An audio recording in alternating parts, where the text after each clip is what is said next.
What's up, Mets fans? Welcome back to the channel. And before I go any further, yes, I know my voice sounds a little raspy, like I'm going through puberty for a second time, but I assure you it's only because I was in Citi Field for the past 3 Mets games against the Pittsburgh Pirates, screaming my absolute head off. So I do have solid reasoning for sounding like this, but no less, getting into today's Mets video, we will be discussing their potential options, and no, not trade options, but yes, free agent options, because John Heyman for the MLB, for the past 24 hours at the time recording this, tweet out that the Mets are going to be in the showcase Friday for veteran Southpaw and yes, Cole Hamels. So that's all I'll be breaking down in today's video. Everything there is to know about Cole Hamels, where he currently stands in his career, and the potential connection with the New York Mets and why they're showing interest, and how there very well can be a lot more connections than what the eye originally tells you, and so much more. So as always, guys, make sure you stay all the way till the end of the video. Final dates and all my thoughts on Cole Hamels and what he could potentially bring to the New York Mets, if anything. If you guys end up enjoying this kind of Mets content and you want to see more great Mets content like this, please do not hesitate from smashing that like and subscribe button, sharing this video with your friends, put on the notification bell, all those great things. Thank you so much for the continued support, guys. We're getting so close to 8K by August, so trust me when I say it really does mean the world to me. But enough of me talking, let's get right into this video.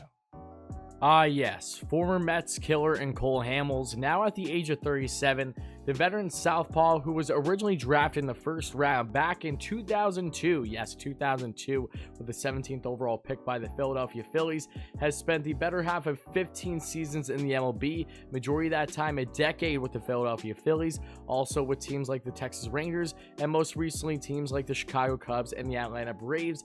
And Cole, who has not pitched in a full season since 2019, as he only pitched in 3 innings back in 2020 and then was out for the year with the Braves thanks to injury, is now fully healthy and showcasing this Friday at the time recording this for many teams, including the New York Mets. The former 2008 World Series MVP and All-Star in the MLB is looking to make a comeback and is going to find himself with plenty of suitors looking for starting pitching depth down the stretch with hopes of making playoffs, and the Mets are surely one of those teams showing interest. Alright, Mets fans, I know what you're thinking. Did you just say Cole Hamels, the Cole Hamels that dominated the New York Mets for a decade straight with their Mets rivals and the Philadelphia Phillies? Nah, that's whack. I want absolutely nothing to do with this guy. No way, Jose. It is not going to happen. Trust me, I hear you loud and clear, guys. But there is very strong reasons as to why the Mets will be in at least attendance here to check out Cole Hamels in his Friday showcase. And as I said already, it goes in hand with wanting to add pitching depth in this rotation, much like what the Philadelphia Phillies would love to do, and that's why they will be in the showcase again, coincidentally enough, to try to get their guy back who was with them for so long. I understand that perfectly, but the Mets have a lot of concerns right now when it comes to their starting staff, and something that we have discussed on the channel plenty, and how they will potentially address things leading up to the trade deadline. One video that I highlight in particular, check it out in the description down below if you haven't already, guys, because it holds true. With 5 starting pitching options the Mets could be interested in outside of Jose Barrios that we did a separate video on, check that out as well.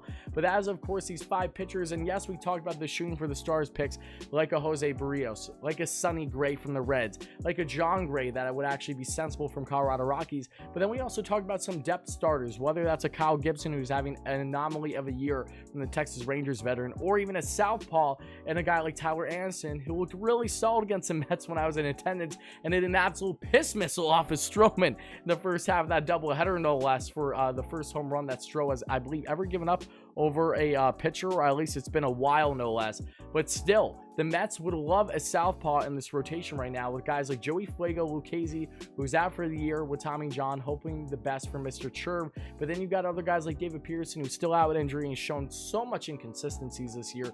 And realistically, all you have is a 3-head monster of a rotation this season going forward. Yes, you have Carlos Carrasco that should be back hopefully soon after the All-Star break. Yes, you might be getting something now. Noah Syndergaard starting September. He's looking like he's healing up, but there's so much uncertainties there. And even Tyler McGill, the 25-year-old rookie who's been a monster so far with the Mets, exceeding expectations, put it lightly.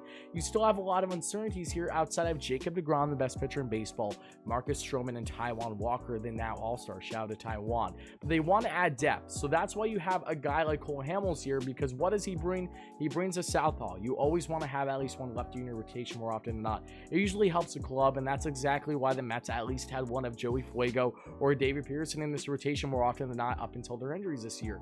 But 2, you also want a guy with experience, playoff experience too. So if you have a guy like Cole Hamels that does exceed expectations in his showcase, that really impresses the Mets, don't be all that surprised if the Mets actually end up landing him, because they're going to do it for good reason.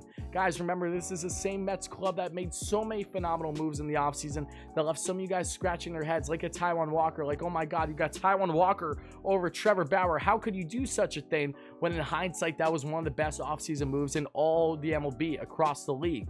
So now you look at a Cole Hamels situation, you get a Southpaw, of course, barring that he stays healthy, but you get a guy that has his veteran leadership, that knows what it takes to win, that has done it all. And yes, I know it's been a while. I think that's an understatement, but no less, he would bring plenty to the Mets should 1, he stay healthy, 2, actually be able to be serviceable for them, and 3, actually have a good showcase. Because of course, if he's not going to impress, Mets are not going to go after him, but they're at least showing interest of attending. So keep these things in mind, guys. Cole Hamels is not the reasoning for getting him over a Jose Barrios, if you will, but you have to weigh all your options here and what is going to be best fit for the club, not just short-term, but potentially long-term as well. Because if you do, in fact, land a guy like Jose Barrios, know that you're going to cough up a decent to significant haul. The guy still has control on his contract. Same thing with his Sonny Gray, if you will. Luis Castillo, which again, I don't see happening at this point in time, but just to name a few guys. If you want those pipe dream picks, perfect, but we have to see it happen. And the Mets, just like what they did in the offseason, weighed all their options between free agent options more so on the short-term route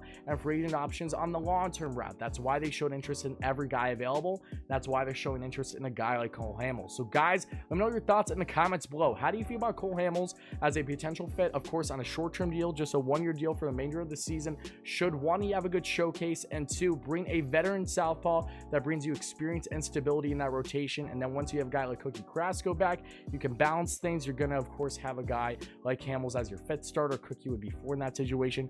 And Noah Syndergaard, if he's healthy and ready to go, then you could potentially kick Hamels out of the rotation should he not be performing better than what Syndergaard can do once he's hopefully fully healthy by September 1st or so. But again, time will tell. But guys, let me know your thoughts in the comments below. As always, if you enjoyed this video and you want to see more great Mets content like this, and you want more updates on everything there is to know about the Mets leading up to the trade deadline, even though that this is free agent related, please make sure to smash that like and subscribe on, sharing this video with your friends, on the notification bell, all those great things. I have so much fun making these video, guys, and I cannot thank you enough for the continued support. Love you guys, appreciate you. Let me know your thoughts down below, and let's go Mets, baby.